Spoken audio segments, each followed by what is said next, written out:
Isa na nga na tumawag sa Webster Police ay ang guro ni Kirk sa high school. At nakakailan ang naging relasyon nito. Ayon ng guro, si Kirk ay left-handed na bata. Sa crime scene kasi ay natagpuan ang murder weapon sa right hand ni Kirk. Kaya napaka-imposible na ito ang salarin ng kanyang pamilya. Ang impormasyon ito ay pinatunayan din ng mga kakilala ng pamilya.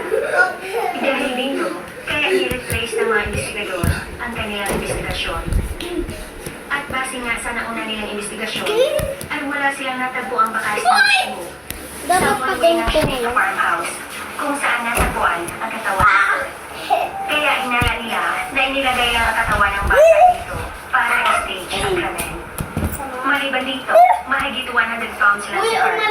Kaya hindi na mabuhat at maliban niya sa sementeryo ang katawan ng amang si Steve na mahigit 200 pounds.